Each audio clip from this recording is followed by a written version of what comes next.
Hello મિત્રો, good evening. અત્યારે આપણે જઈએ છીએ વંથલી હાઈવે ઉપર આવેલું રાખેંગાર વાવ. મિત્રો, આ એક ઐતિહાસિક વાવ છે.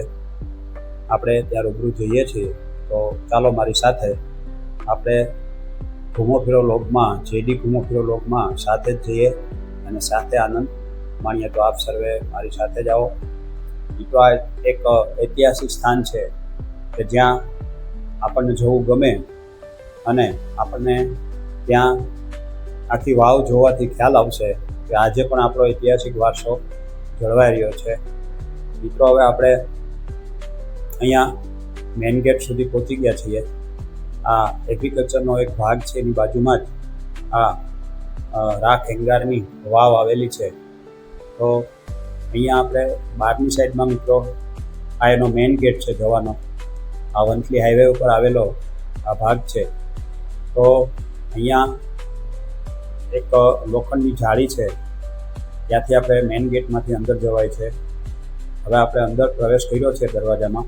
તો મિત્રો, બંને બાજુ આ રીતે એકદમ લીલીછમ હરિયાળી દેખાય છે અને આ રસ્તો વ્યવસ્થિત બતાવે છે.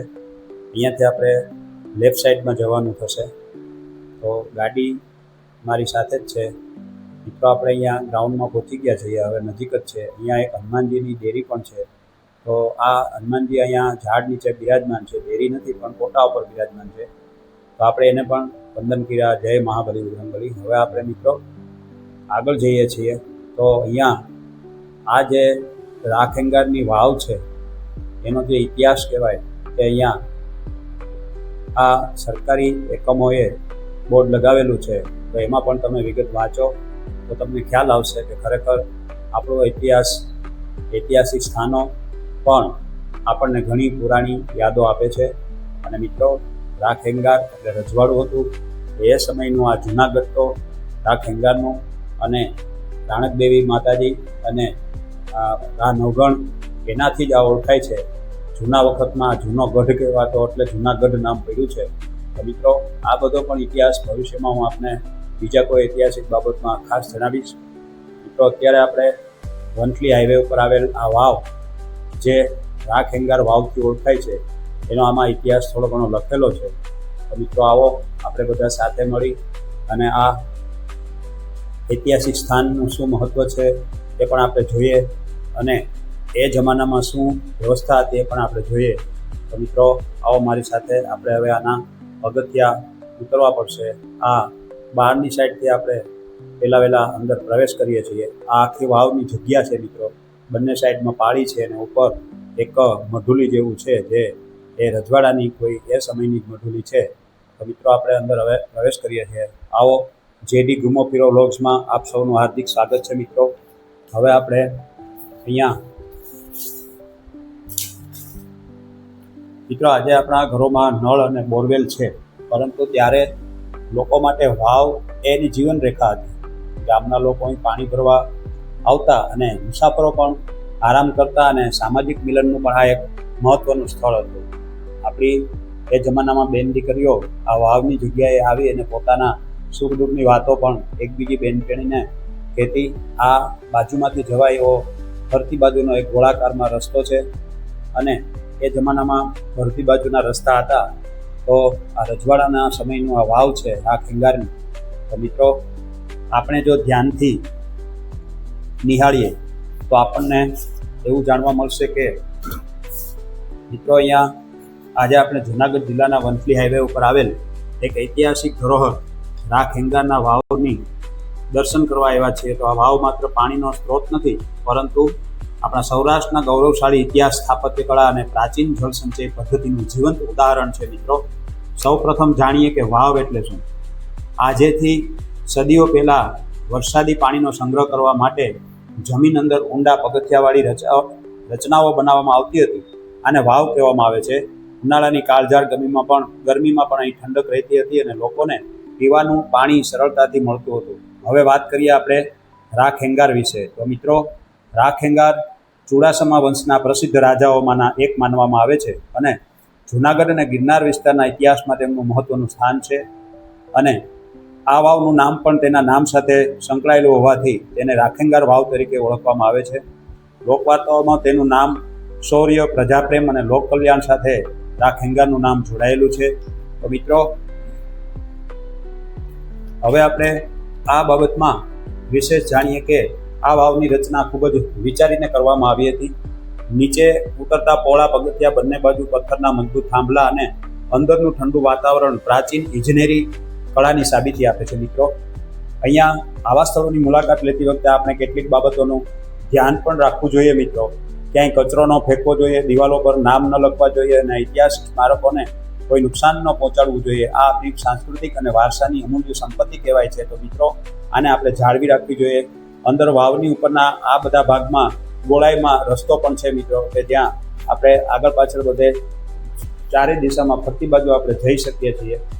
તો હવે આપણે મિત્રો આ બાબતે આપણા પૂર્વજોએ પાણીનું મહત્ત્વ સદીઓ પહેલાં સમજી લીધું હતું અને આજે પણ પાણી બચાવવાની જવાબદારી આપણી છે. મિત્રો, વરસાદી પાણીનો સંગ્રહ કરીએ, પાણીનો બગાડ ન કરીએ અને આવી પ્રાચીન જળ સંચય પદ્ધતિઓમાંથી પ્રેરણા લઈએ કે આપણે પાણીનું મહત્ત્વ આપવું જોઈએ. અહીંયા ફરતી બાજુ જઈ શકાય એવો રસ્તો છે મિત્રો. તો આ રસ્તો પાછળથી પણ ઉપરથી પણ જવાય છે અને આ એક આપણું જે ઐતિહાસિક સ્મારક છે એમાં તકતી જેવું પણ કંઈ મૂકેલું છે, પણ સ્પષ્ટ વાંચી નથી શકાતું મિત્રો. આ એ જમાનાની જે ગોખલા અને જે પ્રથા હતી એમાં એક જગ્યાએ અહીંયા ભગવાનનું પણ કાંઈ સ્થાન હોય એવું લાગે છે. અહીંયા ત્રિશુલ અને સ્વસ્તિક દોરેલા છે, તો અહીંયા કોઈ ભગવાનનું સ્થાન હશે એવું આપણું અનુમાન છે મિત્રો. આ એકદમ સ્થાપત્ય કલામાં અને કલા કારીગરીમાં આબેહૂબ નમૂનો છે મિત્રો. અહીંયા આપણે વંથલી અને જુનાગઢ વિસ્તારની મુલાકાતે આવો ત્યારે આ ઐતિહાસિક વાવને તમારી પ્રવાસ યાદીમાં જરૂર સામેલ કરજો. અહીં આવીને તમને ઇતિહાસ, પ્રકૃતિ અને સ્થાપત્ય ત્રણેયનો અનોખો અનુભવ મળશે મિત્રો. અને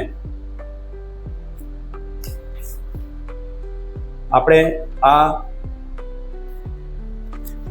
ઘણા સમયથી આજે પણ વરસાદની રાહ જોઈએ છીએ. તો એ જમાનામાં વરસાદનું પાણી પણ આ રીતે વાવ કૂવામાં રોકી લેવામાં આવતું હતું અને એ રીતે એ લોકો પાણીથી સદ્ધર હતા. આપણે જો નિહાળીએ તો આ એકદમ પથ્થરમાં કોતરાયેલી કોતરણી અને મજબૂતી અને તેની ઊંડાઈ એ પણ આપણને આજે ખૂબ જ આશ્ચર્યચકિત કરી દે છે. સદીઓ વીતી ગયા છતાં ઐતિહાસિક સ્મારક આજે પણ આપણા પૂર્વજોની કામગીરીની યાદ અપાવે છે. મિત્રો, આ બાજુ તમે આવા સ્થળોની મુલાકાત લેતી વખતે આપણે કેટલીક બાબતોનું ધ્યાન તો રાખવું જ જોઈએ કે જ્યાં ત્યાં થૂકવું ન જોઈએ, અહીંયા ગંદકી ન કરવી જોઈએ. આ બધી આપણી પોતાની નૈતિક ફરજ છે મિત્રો. આપણે નીચે અહીંયા જે વાવ છે એમાં નીચે સુધી આવ્યા, ઉપરથી આપણે બધું કેટલું વાતાવરણ કેવું છે અને કેવી રીતની આ કલા કારીગરી કરી છે, એનું બાંધકામ કેવું છે, બધું આપણે જોયું. અને એમાં એક ઝીણામાં ઝીણી કોતરકામની આ બાબતો ખરેખર આપણને ધ્યાનાકર્ષક થાય છે મિત્રો. અહીંયા નીચેના ભાગમાં આપણે જે વાવ છે ત્યાં આપણે અંદર પણ જોયું કે આ પાણી એકદમ ચોખ્ખું અને શુદ્ધ છે. અહીંયા આજના દિવસે પણ પાણી એકદમ ચોખ્ખું જોવા મળે છે. તો મિત્રો, હવે આ સરકાર હસ્તક બધી બાબતો છે, તેમ છતાં પણ અહીંયા અત્યારે સરકારી નિયમ પ્રમાણે આ બધી વસ્તુને જે તે સ્થિતિમાં જાળવી રાખવા ખૂબ જ સઘન પ્રયત્નો ચાલુ છે મિત્રો. તો આ જે કલા અને સ્થાપત્યનો નમૂનો છે એ આવી કારીગરી અને આવી કલા, આ બધું એ જમાનામાં ખૂબ જ એમના કારીગરો પોતાના હાથેથી કોઈ પણ મશીનની મદદ લીધા વગર આવું કોતરકામ કરી શક્યા છે, જે એક ખરેખર બેનમૂન કહેવાય. અને આપણા ખાસ કરીને ભારત દેશ માટે આ એક આપણા માટે ગૌરવની વાત છે મિત્રો. તો તમે જ્યારે પણ વંથલી અને જુનાગઢ વિસ્તારની મુલાકાતે આવો ત્યારે આ ઐતિહાસિક વાવને તમારી પ્રવાસ યાદીમાં વાવ કહેવાય છે. ઉપરના ભાગમાં પણ સરસ મજાના આ ઝરૂખા એ ત્યારના જે રાજમહેલોમાં ઝરૂખા હતા એનો જ આબેહૂબ નમૂનો છે મિત્રો. અહીંયા કેટલા બધા ઝરૂખાઓ આ વાવની ફરતી બાજુ રચવામાં આવ્યા છે અને આ પાણી પણ એકદમ શુદ્ધ દેખાય એ રીતે ઉપરથી પણ આપણે જોઈ શકીએ છીએ. અને નીચે પગથિયે ઉતરીને આપણે આ પાણી જોયું કે એકદમ શુદ્ધ ને એકદમ ચોખ્ખું પાણી છે મિત્રો. અત્યારના યુગમાં આ પાણી જે આવી પ્રકારની વાવમાં સ્ટોરેજ કરવું એ આવી કલા કારીગરીની સાથે એ ઘણું અઘરું છે મિત્રો. તો આપણો જે આ વારસો છે ઐતિહાસિક, એને આપણે જાળવી રાખવા માટે આ બધું જતન કરવું એ આપણી નૈતિક ફરજમાં આવે છે મિત્રો. હવે આપણે એ પણ જોઈએ કે આ પિલોરમાં અને એની બાજુમાં આ તોરણ જેવા જે કલા કારીગરીના નમૂના આપ્યા છે એ ખરેખર એ જમાનાના કારીગરોને આપણે સેલ્યુટ કરવી પડે કે ઓછા સાધનોમાં પણ તેમણે આવી સરસ કારીગરી કરી બતાવી છે. અને એ રજવાડાના કારીગરોને ખરેખર આજે પણ આપણે યાદ કરવા જોઈએ મિત્રો કે એણે આવા સરસ આપણને ઐતિહાસિક નમૂના બતાવી રાખ્યા છે કે જે આપણે એને જાળવી રાખ્યા છે અને એને આપણે આપણા ઇતિહાસમાં જોઈ શકીએ છીએ કે ભાઈ આજે પણ એને એ સ્થિતિમાં બહુ સરસ રીતે એમ કે એ બધી કારીગરીમાં, બધી કલા કારીગરીમાં બેનમૂન અહીંયા બધા દર્શન થાય છે. કેટલી સરસ એણે કારીગરોએ અહીંયા કોતરકામ કરીને કારીગરી બતાવી છે. આ ઠેઠ ઉપરની દિવાલ સુધીનો બધો ભાગ હું આપને આ રીતે બતાવી દઉં છું કે આ પિલોર ઉપર લાંબા પથ્થર ઉપર અને એ રીતે નાની મોટી કમાનો બનાવીને એ જમાનાની બધી કોતરકામની રચનાઓ સાથે આ પિલોર ઉપર જ આખું સ્ટ્રક્ચર થયેલું છે અને લાંબા પથ્થર એમાં ગોઠવાયેલા છે. આટલી સરસ આ ઐતિહાસિક આ કલા કારીગરીનો બેનમૂન આ એક વાવ જે રાખેંગર વાવથી ઓળખાય છે એમાં આ તમે રૂબરૂ આવીને જોઈ શકો છો. અહીંયા એટલી બધી સરસ મજાની ઠંડક હોય છે કે આપણને પ્રકૃતિનું સાચું એમ કે અહેસાસ થાય છે. અહીંયા આ જે મઢુલી છે પણ એ જમાનાની આ મહેલ જેવી નાની એવી મઢુલી છે જેમાં ઉપર પણ આજના દિવસે એમાં કાંગરા દેખાય છે અને એ આપણે આપણી સંસ્કૃતિએ જાળવી રાખેલું એક જતન કરેલું આપણા માટે ગૌરવશાળી જગ્યા કહેવાય, સ્થળ કહેવાય અને પ્રવાસ માટેની પણ એક આ સ્થળ કહેવાય મિત્રો. અહીંયા મુલાકાતીઓ અવારનવાર આવતા હોય છે પરંતુ હજુ પણ આજે આ રાખેંગારની વાવ વિશે ઘણાને માહિતી નથી. તો મિત્રો જ્યારે પણ આપ વંથલી બાજુ કે હાઈવે બાજુ આ બાજુ નીકળો ત્યારે ખાસ આ વાવની મુલાકાત લેજો.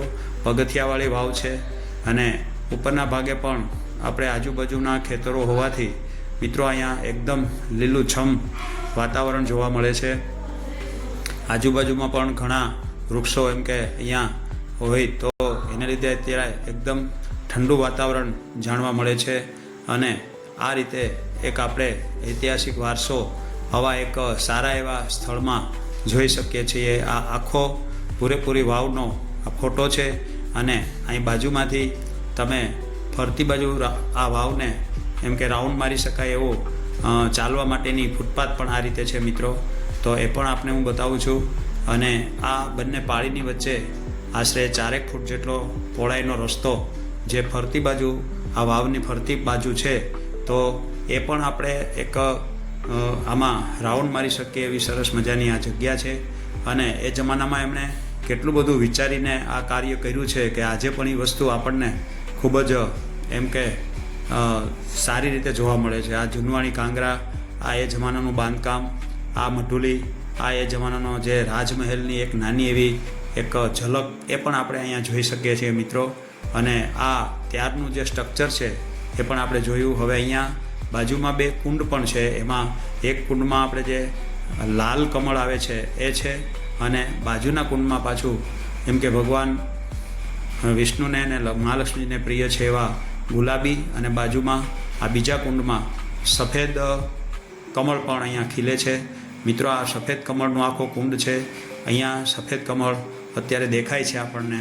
તો એ સિવાયના આપણા રેગ્યુલર જે કમળ હોય છે એ તો અહીંયા બાજુના આ કુંડમાં જે ગુલાબી કે લાલ જેવા દેખાય છે એ તો છે જ. આજે ઉતારી લીધા હોય એવું લાગે છે. તો આ એક વધારાનું આપણને એક કુંડ જોવા મળ્યા કે જેની અંદર એમાં કમળ પણ ખીલે છે. આ ઉપરથી આપણે જોઈ શકીએ એવું આ રાખેંગારની વાવ છે મિત્રો. આપણે ઉપરથી પણ જોયું કે ઝરૂખા, ગોખલા આવું બધું આપણને દેખાય છે અને વાવનું પાણી ઉપરથી પણ એકદમ શુદ્ધ અને ચોખ્ખું દેખાય છે મિત્રો. તો આ વાવ ખરેખર રાખેંગારના વખતની વાવ એક આપણને ઘણી યાદો કરાવે છે અને ઇતિહાસને આપણે ફરીવાર યાદ કરીએ એ રીતે આપણને કાયમ માટે આ વાવ યાદ કરે છે. તો મિત્રો જ્યારે પણ તમે આ વંથલી હાઈવે ઉપરથી નીકળો ત્યારે આ વાવની ચોક્કસ મુલાકાત લેજો.